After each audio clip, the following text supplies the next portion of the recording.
উঠেছে বিপুল ভোটে জিতেই যাবে ফিরবে নারে দেখাই দেব বাঁকুড়াতে সব জায়গাতে লাভ উঠেছে বিপুল ভোটে জিতেই যাবে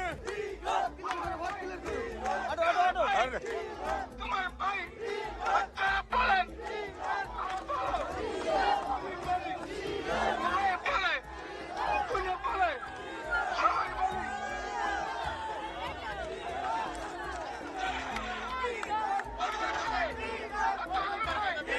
পাশে যে কবরস্থানটা আছে সেটাও কিন্তু আমাকে দেখাইছে।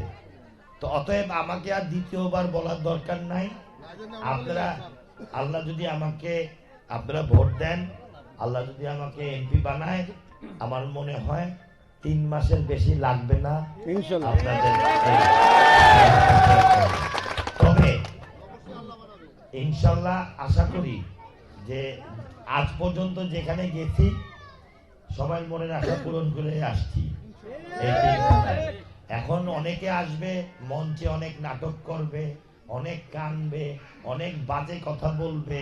এটা নির্বাচন আসলে একজন একজনের বিপক্ষে বলেই, কিন্তু সত্য কি তা সদরপুর ভাঙ্গা চর প্রদর্শনের রাস্তায় রাস্তায় ঘুরলেই দেখা যায় যে 30 বছর আগে কি ছিল, 2014 সালের আগে কি ছিল, আর এখন কি হয়েছে। অতএব আমি কারো বদনাম করব না। আমি বলবো এটা স্বাভাবিক যে মানুষ একটু মঞ্চে কানবে, একটু মাপ চাবে, কিছু গুজব ছড়াবে, কিছু নোংরামি ছড়াবে, এটা স্বাভাবিক। কিন্তু মানুষ তো বোকা না।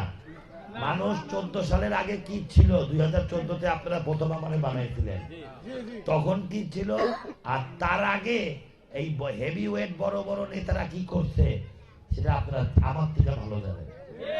তাই সবাই একটু কষ্ট করে হলো ভোট সেন্টারে যাবেন। একটা ভোটের অনেক মূল্য, একটা ভোটের অনেক মূল্য। আশা করি যে 10টা বছর কষ্ট করছি, সেই কষ্টের ফল আপনারা 7 তারিখে আমাকে দিবেন।